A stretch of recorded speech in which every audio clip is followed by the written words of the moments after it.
Katherine G. MacRae, and you're watching the Be Your Own Superhero Success Series. Today, we're at Women in Crisis, and we're welcomed by Erin Lodge, Communication Coordinator. Thanks for having us in here today, Erin. Thanks for inviting me. Can you tell us a little bit about the history of Women in Crisis and how long it's been here and how it came about? We are actually in our 40th year right now, so we've Wow. been serving the Algoma District and the Sault Ste. Marie community for the past 40 years. The first home on March Street was established in 1979. It was the vision of Tony Van Den Bosch and Terry Shamus. So they came together, they saw the need to create something to end violence against women and to offer a respite and a safe refuge for women fleeing abusive situations with their children. And so they launched the very first Women in Crisis here in the Sault. I must say it's a beautiful facility from what we've seen here so far today. Can you talk about a little bit about the capacity of Women in Crisis? And you mentioned that you're all of the Algoma District as well? Yes, so we serve the Algoma District, so Ste. Marie and the outlying areas. We are a 24-bed shelter, so that means we can house 24 obviously up to 24 people. That being said, we are often over capacity because we don't turn away women who are fleeing abuse and violence. So if we have to pull out a cot or pull out a pull-out couch, that's what we're going to do to make sure that they have a safe place to come. Wow. And this is a home environment. It's not a hostel. It's set up like a home. It's very beautiful. It's very welcoming. Yes, we want to make sure that women and children are in a terrible time of their life. They're leaving everything that they own.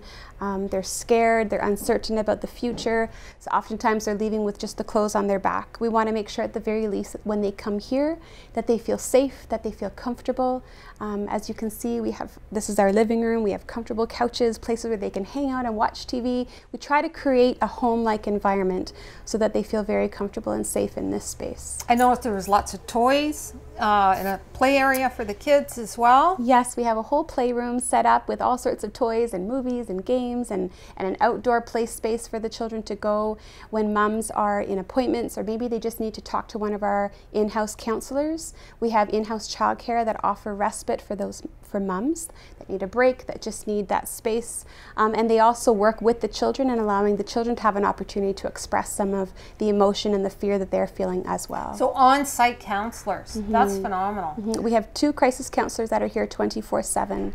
They're available. You can speak to them by phone. You can just drop in the shelter if you need to talk to somebody, and they're available to any woman who's residing here in the shelter. That's amazing. How critical is this facility being here? It's beyond critical. I'm not sure how to respond to that. The number of women and children that utilize our services every year in this district, the numbers are outstanding. It shows that our services are highly needed, and we're so thankful that we are here. We have so many women who contact us and they say, if it hadn't been for you, I don't know where I would be. There was nowhere else to go, there was nowhere else to turn to, but you were here. Your door was always open. Thank goodness for that. So I know that you offer counseling here on site and various services and programs. I understand also that there's outreach community programs as well?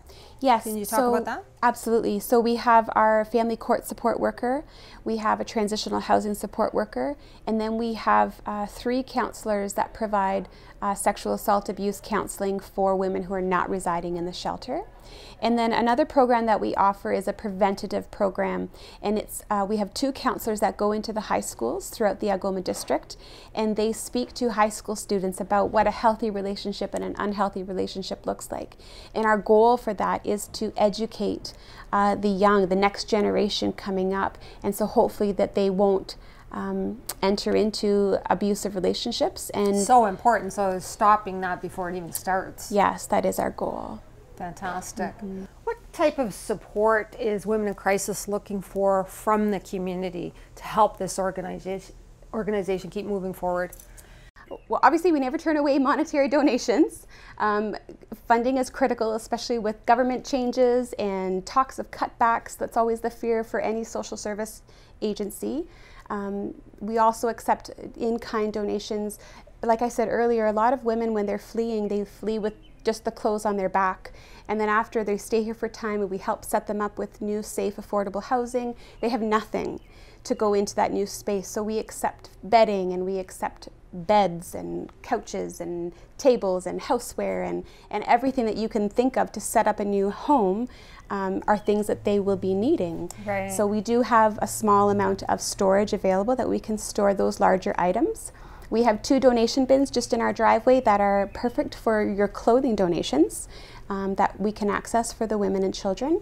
Anything so that's kids' clothes as well, women kids and and women's clothes? Yes. So anything that we can utilize by the women in the house, we don't, like I said, we don't have a lot of storage space because every extra square inch in this home is used to offer a space for the women, not for storage. So anything that can be utilized by the women in the house goes directly to them. Anything in excess gets donated to the Kidney Foundation, and we actually have a partnership set up with them that they give us funds back for those donations, which we then can utilize to purchase new items for the women and children as the need comes up. So if someone, say, for example, had a large couch they wanted to drop off, how would they go about doing that? So they would need to contact the shelter for the large items. So that would be very important to contact us first. Please call us first because we need to make sure that we have room in our storage shed, or perhaps there's a woman moving out and she already has an apartment set up, then we can make that connection and arrangement for her as well. Right. So please call us. And if someone wanted to donate money, how would they access? Yep, so they can go to our main website, which is womenincrisis.ca. We have an online donation option that they can do there, and it's all tax receivable. Or they can drop by the shelter and make a donation to us via check or cash. We accept all. Everything is tax receivable again. And then some of our other ways that they can make a donation is actually getting involved in things like our annual Walk a Mile in Her Shoes event. It's an opportunity for the community to get practically involved in the work to end violence against women. So what we are asking is for everyday people to choose to step up and speak out against violence against women, to start the conversation with their co-workers when they're in the locker room, when they're at work, in the lunchroom. And not just women, but men to step up and speak up. It's key. This is not a woman's issue. This is not a man's issue. This is our issue. This is a community issue. And unless we work together to bring change, it's not going to happen. Right. And so we ask the men to wear the red high heel shoes because it gets people talking, because it's funny. And it's not about men wearing red high heel shoes. It's about our community saying, that's it, we're done. This is not happening in our home, in our business, in our town. We are not going to allow this to continue. We're going to do something about it. And so we're very excited about the community response that we've seen to date. People are really excited about it, and they're coming alongside of us. And they can build teams, they can come out, wear their red high heels. The men wear the red high heels, and the women get to wear comfortable footwear, and we're all walking for the same cause. And that's well worth it right there. And they can find out more information actually at walkamilessm.com. And there's up-to-date information. They can register right there from the website. Excellent.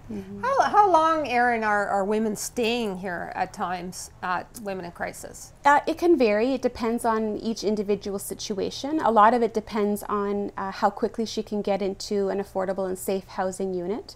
We do help women who are fleeing abuse and violence with that. We can help them with a priority status. But it can be upwards from 3, even sometimes longer months that they are residing in our shelter. Wow. So very, very critical facility in Sault Ste. Marie, the Algoma District. Women in Crisis. Erin Lodge is one of the superheroes that work very hard to keep things running here. And if you can, please donate. Please come out to walk a mile in her shoes, have some fun, and raise some money. Thank you so much, Erin. I appreciate you having us here today, and thank you for everything you do. Thank you for the community. Thank you.